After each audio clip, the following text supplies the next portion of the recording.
ఇదంతా బానే ఉందన్న. మీరు మీరు ఇవన్నీ ఇచ్చారు కదా! తల్లికి వందనం కావచ్చు, లేకపోతే మీ స్థాయిలో అమ్మకు మీ ఒడి అమ్మ ఇచ్చినాము. ఒడి ఇచ్చారు. ఇంటికి ఒకరికి అని చెప్పినాం, ఇంటికి ఒకరికి ఇచ్చినాము. అన్ని పథకాలు అమలు చేశారు. అమలు చేసాము. దాదాపు ఏ ఏ రాష్ట్ర ప్రభుత్వం చేయనన్ని పథకాలు ఇచ్చారు, చేశాము. డబ్బు రూపంలో ఇచ్చారు. కానీ మీరు ఓటమి చెందారు. అంటే మీ ఓటమి కారణాలు మీ విశ్లేషణ ఏమంటారు? మేమే. మీరే. మా ఓటమి కారణం మేమే. అంటే మీరే మీన్స్ మీ ఎమ్మెల్యేలా లేకపోతే మీ నాయకుడా? మా ఎమ్మెల్యేలు, మా కార్యకర్తలు, మా ప్రభుత్వము, మేమందరూ చేసిన మంచి చెప్పుకోవడంలో విఫలము. మేము చేసిన మంచి వెనక కష్టం ఎంత? జగనన్న ఈ లెక్క తీసుకొచ్చి పంచినాడంటే అదేమో ఊరికనే బటన్లు కొట్టడం అనేది అంత ఈజీ కాదు. ఆ డబ్బులు తీసుకొని రావడానికి ఆయన పడిన పాటలేంది, దాని వెనకాల ఉన్న కష్టం ఎంత చెప్పుకోకపోవడము. ప్రజలకు కూడా కష్టం తెలియకోకుండా చూసుకోవడము. ఇప్పుడు కష్టం తెలుస్తుంది కాబట్టి జగన్మోహన్ రెడ్డి ఉంటే మాకు ఈ పరిస్థితి వచ్చునా, మా పిల్లల చదువులకు ఇబ్బంది అవునా, మాకు నెల నెల మాకు ఏదో ఒక పథకం వచ్చేది, మాకు అమ్మఒడో, రైతు భరోసానో, చేయూతనో, నేతన నేస్తం ఏదో ఒక పథకం వచ్చేదని ఈరోజు జగన్మోహన్ రెడ్డి గురించి ప్రజలు ఆయన ఉండింటే బాగుండని ఇప్పుడు పొరపాటు చేసినాం అనేది వాళ్ళు గ్రహించుకున్నారు. కరెక్ట్ అన్న, మీరు చెప్తున్న అన్ని కరెక్ట్. Let me complete. నాది ఒక్క పాయింట్ ఉంది. మీరు ఇంత అద్భుతంగా చేశామని చెప్తున్నారు. ఏ ప్రభుత్వం అయినా ఎంతో కొంత అనేది యాంటీ ఇన్కంబెన్సీ ఉంటుంది, యాంటీ ఇన్కంబెన్సీ ఉంటుంది. కానీ ఇంత దారుణంగా ఉంటుందని మీరు ఎక్స్పెక్ట్ చేశారా? అంటే మాకు 40% ఓటింగ్ వచ్చిందండి. ఇంత దారుణంగా అంటే ఎవరు కూడా 11 సీట్లు వస్తాయనేసి ఎవరు కూడా కలలో కూడా ఊహించలేదు. అల్టిమేట్గా మనకి సీట్ల కౌంటు. అయితే చాలా విమర్శలు ప్రజలు నమ్మినారు. చంద్రబాబు కానీ వాళ్ళ పార్టీ వాళ్ళు చేసిన విమర్శలు, చాలా విమర్శలు ప్రజలు నమ్మినారు. దాంట్లో ఇసుక ఆ రోజు మేము ఏం రేట్ ఇచ్చినాము, ఈరోజు అదే ప్రభుత్వం అదే రేట్ ఇస్తాను. అయితే ఆ రోజు ఖజానాకు వచ్చింది డబ్బు, ఖజానాకు రాయల్టీ రూపంలో ఖజానాకు వచ్చింది, ప్రజలకు ఖర్చు పెట్టాము. ఈరోజు అది తెలుగుదేశం పార్టీ శాసనసభ్యుల ఖజానాకు పోతా ఉంది. మేము లిక్కర్ విషయంలో ఆ రోజు ఏ బ్రాండ్స్ అయితే చంద్రబాబు నాయుడు గారు ఈ కంపెనీలకు ఈ కంపెనీల నుంచి ప్రభుత్వం కొనుగోలు చేయొచ్చు, ప్రభుత్వం ద్వారా బ్రాందీ షాపులకు సప్లై చేయొచ్చు అని ఇచ్చినారు, అవి ఇంప్లిమెంట్ చేసింది మా ప్రభుత్వం. 2017-18లో చంద్రబాబు నాయుడు గారు ఇచ్చిన జీవోని ఇంప్లిమెంట్ చేసింది. అవే బ్రాండ్స్ ఇప్పుడు కూడా సేల్ అవుతున్నాయి. కాకపోతే 2-3 ప్రజలు కోరుకున్నటువంటి బ్రాండ్స్ 2-3 బ్రాండ్స్ ఏదో ఆయన పెట్టినట్లుగా తెలుస్తుంది.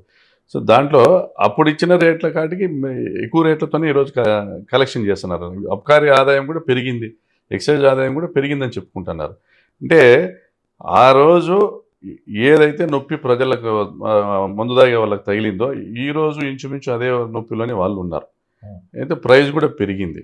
అయితే ఇది ప్రభుత్వంలో మందు బాబులకు నొప్పి తగిలిందంటారా? 100% తగిలింది. తగలేదని ఎట్లా అంటారు? తగిలింది కదా, తగిలింది. ఇప్పుడు కూడా అదే నొప్పి తగులుతూ ఉంది. అల్టిమేట్గా గవర్నమెంటు ఆ రోజు చంద్రబాబు నాయుడు ఏం హామీ ఇచ్చినాడు, 50 రూపాయలకు 100 రూపాయలకు క్వాలిటీ లిక్కర్ ఇస్తానని చెప్పిన, 90 రూపీస్కి ఇస్తానని చెప్పిన, అది దాన్ని ఊసేయలేదు. కొన్ని ధరలు పెరిగినాయి, బ్రాండ్స్ సేమ్ ఉన్నాయి, ఒక 2-3 బ్రాండ్స్ ఏవో కొత్తగా వచ్చినట్టుగా తెలుస్తూ ఉంది. మరి ఇంతకు మించి పాత సీసాలోనే కొత్త సారా తప్ప ఈ ప్రభుత్వం అయితే ఈ ఇసుక విషయంలో కానీ మందు విషయంలో కానీ చేసింది లేదు. మూడోది ఉద్యోగస్తులది కూడా సిమిలర్ సమస్య. ఉద్యోగస్తులకు ఆ రోజు మేము కూర్చోబెట్టుకొని మాట్లాడి మన ఆర్థిక పరిస్థితులు ఉంది, మేము ఇట్లా హామీలు ఇచ్చినాము, దాన్ని పేదలకు ఇట్లా పంచాల్సి వస్తుంది, మీకు రాష్ట్రానికి ఉన్న రాబడిలో మీకు మేజర్ శాతం మీకే ఇస్తున్నాము అని కూర్చోబెట్టుకొని మాట్లాడి కన్విన్స్ చేసేటువంటి ఒక ఇన్ఫ్రాస్ట్రక్చర్ని క్రియేట్ చేసుకోలేకపోయినాం. దాంట్లో వాళ్ళు హర్ట్ అయినారు. వాళ్ళందరూ కూడా ఉద్యోగస్తులు మేజర్గా టీడీపీకి అనుకూలంగా పనిచేసినారు. మరి ఈరోజు వాళ్ళకు ఒరిగింది ఏంది? మా పొరపాట్లు ఉన్నాయి, ఈరోజు వాళ్ళకు ఒరిగింది ఏంది? ఉద్యోగస్తులు అంటే ఓకే, నిజమైన కార్యకర్తలకు మీరు న్యాయం చేశారు అనుకుంటున్నారా? లేదు, కార్యకర్తలు మేము న్యాయం చేసింటే మేము ఎందుకు ఓడిపోతాం? మీరు ఓటర్ని బూత్ వరకు తీసుకొచ్చేది కార్యకర్తే కదా. ఇక్కడ కూడా మేము ఏర్పాటు చేసుకున్న వాలంటీర్ల వ్యవస్థ, మా ప్రభుత్వం ఏర్పాటు చేసిన వాలంటీర్ల వ్యవస్థ, ప్రభుత్వ ఉద్యోగుల్లో వాళ్ళు పనిచేసినారు. పైనుంచి ఇన్స్ట్రక్షన్స్ వస్తున్నాయి, వాళ్ళకు టార్గెట్స్ ఇచ్చినారు. పొద్దునే 7:30కు 8కు పెన్షన్ పంచాలంటే పనిచేసినారు. వాళ్ళకు ఉన్నటువంటి గ్రూప్లో దాన్ని అప్లోడ్ చేసినారు, ఇంత పర్సంటేజ్ పంచినాం అనేది పైనుంచి పోయింది. జగన్ గారు 1వ తేదీ పొద్దున్నే బ్రేక్ఫాస్ట్ చేసే లోపల పెన్షన్స్ అన్ని డిస్ట్రిబ్యూషన్ అయిపోయినాయి అనేసి ఆయన సమాచారం అందడము, లేదా 90% అయిపోయింది, 95% అయిందని సమాచారం అంతని ఆయన కార్యక్రమాలు స్టార్ట్ చేసుకునే విధంగా పక్కాగా అమలు చేశారు. కానీ పథకాలను అమలు చేసినటువంటి విధానంలో వాలంటీర్లదే ప్రధాన పాత్ర కనపడింది. ఉమ్, గతంలో రాజశేఖర రెడ్డి గారు ఉన్నప్పుడు మా లీడర్ల ద్వారా జరిగింది.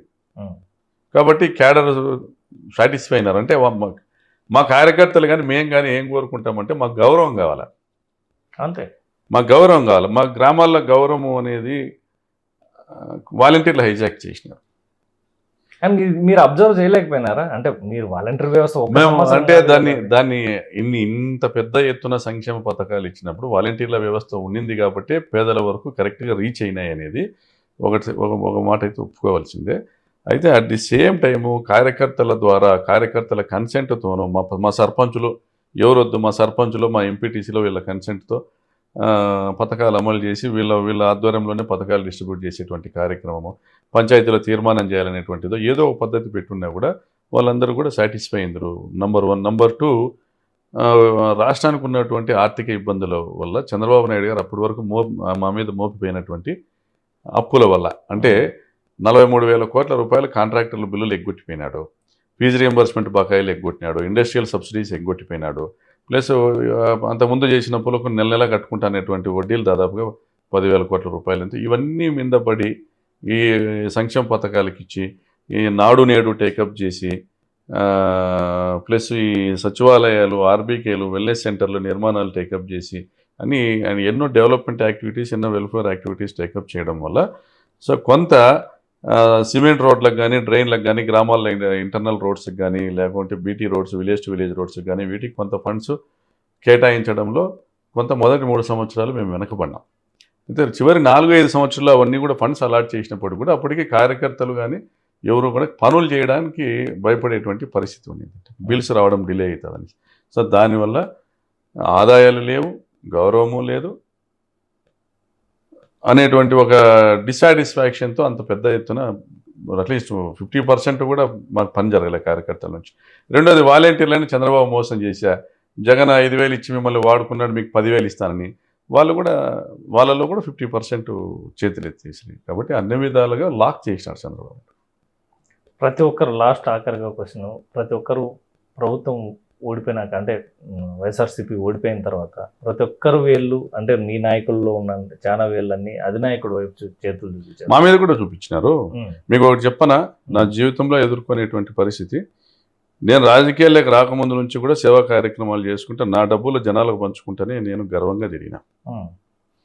నేను 2009లో ఓడిపోయినా, రాజశేఖర రెడ్డి గారు చనిపోయిన డిప్రెషన్లో నేను ఇంటికాడ కూర్చున్నా, జగనన్న పిలిచి నువ్వే నా లీడర్ రాపుతాడికి అని నా భుజం మీద చేసి నన్ను నడిపించినాడు. 2014లో ఓడిపోయినప్పుడు నా విపరీతమైన ఆర్థిక విధ్వంసం నా విషయంలో చేసింది ఆ ప్రభుత్వం. పరిటాల సునీత ఆధ్వర్యంలో నా కాంట్రాక్టులన్నీ రద్దుపరిచి, నా బిల్స్ ఇవ్వకోకుండా వర్క్స్ టర్మినేట్ చేసి, నా ఈఎండీలన్నీ కూడా ఎన్కాష్ చేసి, నేను బ్యాంక్ గ్యారంటీలో ఎన్కాష్ కావడము, నా ఇంటి వేలాల వరకు, వేలం నోటీసుల వరకు కూడా, మా ప్రాపర్టీస్ వేలం నోటీసుల వరకు కూడా పోయినా. ఈ జిల్లాలోనే ప్రజలకి ఈనాడు పేపర్లోనో సాక్షి పేపర్లో వచ్చిన నోటీసులు కూడా. అంత ఇబ్బంది పడినా కూడా ఎప్పుడూ కూడా మేము విమర్శలు ఎదుర్కోలే. ఆ రోజు మేము ఇబ్బందుల్లో ఉన్నాము, ఈ నియోజకవర్గంలో రాక్షస రాజ్యం జరుగుతూ ఉంది, ప్రసాద్ రెడ్డిని చంపినారు, తర్వాత దౌర్జన్యాలు జరుగుతుండే, ఇంకోటి మొత్తం క్యాడర్ అంతా నన్ను వాళ్ళ ముందర ఉండి నడిపించినారు. వాళ్ళే ఖర్చు పెట్టుకున్నారు, చేసుకున్నారు. 19 ఎలక్షన్లో నేను ఖర్చు పెట్టింది మాకు జగనన్న ఇచ్చింది కానీ, నాకు దాతలు ఇచ్చింది కానీ అంతా 90 పైసలు అయితే నేను ఖర్చు పెట్టింది 10 పైసలే ఎమ్మెల్యే అయినా. తర్వాత ఈ 19 నుంచి 24లో నేను కోట్ల రూపాయలు డైరీకి కావచ్చు, బోర్లకు కావచ్చు, కాలువలకు కావచ్చు, రోడ్లకు కావచ్చు నేను సంపాదించింది కానీ, దాతలు ఇచ్చింది కానీ, జనాలకు ఖర్చు పెట్టినా, గుళ్ళకి ఇచ్చిన, గోపురాలకు ఇచ్చిన, కార్యకర్తలకు ఇచ్చిన అన్నీ చేసినా కూడా డిస్సాటిస్ఫాక్షను. నేను తర్వాత 24లో నేను ఓడిపోయినాక కూడా ఇంకా స్వపక్షం వాళ్ళు, విపక్షం వాళ్ళు, మీకు ఏం చేసినాడు ప్రకాష్ రెడ్డి, మీరు పోయి అంత అడుగుపోండి, ఇంత అడుగుపోండి అనేటువంటి పరిస్థితి, నా దగ్గర ఏదో ఇంకా మూటలు ముళ్ళలు ఉన్నాయనేటువంటి ఒక భావన క్రియేట్ చేసి స్వపక్షం వాళ్ళు, విపక్షం వాళ్ళు నా మీద దాడి చేసేటువంటి పరిస్థితిలో, నాకు ఆర్థిక ఇబ్బందులతో నేను కట్టాల్సిన అప్పులు కట్టలేని పరిస్థితిలో నేను చాలా నరకం అనుభవించిన 6 నెలలు, మొదటి 6 నెలలు. దాని తర్వాత ఒక సహృదయంతో ఒకరు చేసిన సాయం, వాళ్ళ కంపెనీ మీద లోన్ పెట్టి మా కొలాటరల్స్తో వాళ్ళ కంపెనీ మీద లోన్ పెట్టి నాకు లోన్ ఇప్పించినారు. దానివల్ల నేను ఈరోజు అనంతపురం జిల్లాలో నేను ఉండగలుగుతాను. అంటే ఇన్ని out of all these issues, problems, ఇవన్నీ నేను ఫేస్ చేసిన అవమానాలు, దీనిలో నేను 24 ఎన్నికల ఓటమి తర్వాత నేను ఫేస్ చేసినటువంటి అవమానాలు, ఇబ్బందులు అంతకుముందు జీవితంలో ఎప్పుడు ఎరగలేదు. అర్థమైందా? అన్ని వేలు జగనన్న వైపే కదా, మా వైపు కూడా చూపించినారు.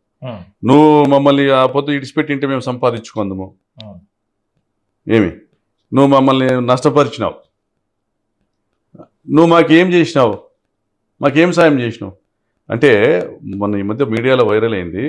ఒక గ్రామంలో ఒక కార్యకర్త చనిపోయినాడు అనేసి వాళ్ళ ఇంటికి పోతే ఇంట్లో చిన్న చిన్న ఆడపిల్లలు ఉండి వాళ్ళ ఇంట్లో ఆడవాళ్ళంతా ఏడుస్తా అంటే వాళ్ళకి ఏమి దిక్కు దయలేని వాళ్ళని పక్కన పిఏని అడిగి ఎంత ఉందయా మన అకౌంట్లో అంటే 5 లక్షలు ఉందని అంటే 5 లక్షలు ట్రాన్స్ఫర్ చేసి ఇంట్లో నుంచి బయటకు వచ్చిన ధైర్యంగా. అంటే ఒక తృప్తి, అంతే, మా కార్యకర్త కుటుంబానికి నేను నిలబడిన తృప్తి. దానికంటే రాజకీయంలో నాకు ఏం కావాలి? ప్రజలకు సాయం చేయగలిగినానా, ఈ నియోజకవర్గానికి ఉపయోగపడగలిగినానా, ఈ నియోజకవర్గంలో నేను నా ప్రాంత రైతులకు ప్రజలకు నేను ఉపయోగపడగలిగిన, అంతకంటే ఆత్మతృప్తి తప్ప ఏం లేదు. అటువంటి పరిస్థితుల్లో ఆ ఎన్నికల్లో ఏ కుటుంబానికి అయితే 5 లక్షలు ఇచ్చినామో ఆ చనిపోయిన కార్యకర్త వాళ్ళ అన్న టీడీపీకి తిరుగుతా ఉంటే గ్రామ పెద్దలు అడిగినారు, ఎవరా నీకు బుద్ధి ఉందా, మొన్ననే మీ తమ్మునికి 5 లక్షలు ఇచ్చినారు, 6 నెలలు ఇంత కాలేదంటే నా తమ్మునికి కదా ఇచ్చినదన్నారు. ఇంకొక దగ్గర తమ్మునికి బోర్ వేసినామని అన్న అలికి టీడీపీకి పోయినాడు ఇంకొక గ్రామంలో. అంటే వ్యక్తి వ్యక్తికి సాటిస్ఫై చేయడానికి ప్రభుత్వ పథకాలు తప్ప ఎమ్మెల్యే అనేవాడు ఈ దేశ చరిత్రలో ఎవడు చేయలేడు. కానీ నా సొంత లాభం అనుకొని, ఇప్పుడు ఈరోజు మేము షూట్ చేస్తున్నాం, ఇది బాడిగింది ఇది, నా సొంత లాభం అనుకొని నా కుటుంబ ప్రయోజనాలను పక్కన పెట్టి నేను చేతనైన కాటికి నేను చేసిన ప్రజలకి. బట్ ప్రజలకు నేను చేయాల్సింది కాదు, జగనన్న చేసి ఉండాలా, జగనన్న చేసినాడు, దానికి మించి మళ్ళీ మనం చేయాల్సిన ఆలోచన అవసరం లేదు. కార్యకర్తలకే ఈ డబ్బులు ఖర్చు పెట్టినా కూడా నాకు కొంత గౌరవం దక్కేది ఎలక్షన్లో. జగన్మోహన్ రెడ్డి చేయని సాట నేను చేయడం ఏంది? కాలువలు ప్రభుత్వం డబ్బులు ఇస్తే తవ్వుతాము, నీళ్ళు ఇస్తాము, మనం మాట ఇచ్చినామని మాట కోసం మనం డబ్బులు పెట్టి కోట్ల రూపాయలు ఖర్చు పెట్టి కాలువలు తోగాల్సిన పని ఏముంది? అదేదో డబ్బులు కార్యకర్తలకు ఇచ్చే వాళ్ళన్నా బాగుపడతారు, ఏదైనా ఉపయోగించుకుంటారని ఆలోచన చేసినంటే ఇట్లా పరిస్థితి లేదు. నేను ఇచ్చిన మాటలు నిలబడడం కోసమో, లేదంటే మేము ఇచ్చిన హామీలు నెరవేర్చడం కోసమో, లేకపోతే వచ్చిన వాళ్ళను ఎవరిని కాదనలేనటువంటి పరిస్థితుల్లోనూ డబ్బు ఏదైతే ఖర్చు పెట్టినామో అదే అన్యాపదంగా మా కార్యకర్తలకు ఉపయోగపడకుండా పోయింది. కానీ సాయం పొందిన వాళ్ళకు కనీసం కృతజ్ఞత ఉన్నా కూడా తృప్తి పడిందేమో. కానీ ఇట్లా పరిస్థితుల్లో నా తమ్మునికి ఇచ్చినారా నాకు ఇచ్చినారా అనేటువంటి పరిస్థితి చూస్తే బాధ అవుతుంది. థ్యాంక్ యూ వెరీ మచ్ అన్న. ఇప్పటికైనా రాయలసీమ జిల్లాలు ఇంకా బాగా అభివృద్ధి చెందాలని కోరుకునే వాళ్ళం మేము ఒకరము. ఫ్యాక్షన్ అనేది ఆల్రెడీ మాసిపోయింది, ఫ్యాక్షన్ ఏం లేదు, ఫ్యాక్షన్ ఎక్కడా లేదు, దుర్మదాంతమే. ఇక్కడ ఇప్పుడు మిగిలింది రాజకీయ దుర్మదాంతమే. ఆ దుర్మదాంతాన్ని ఈ ప్రభుత్వం చంద్రబాబు నాయుడు గారి నాయకత్వంలో అణిచివేస్తే ఫ్యాక్షన్ రాదు. ఫ్యాక్షన్ అనేది ఇంకా రాకూడదని కోరుకుంటున్నాం, ఏ వర్గమైనా కూడా. థ్యాంక్ యూ వెరీ మచ్ అన్న. Thank you.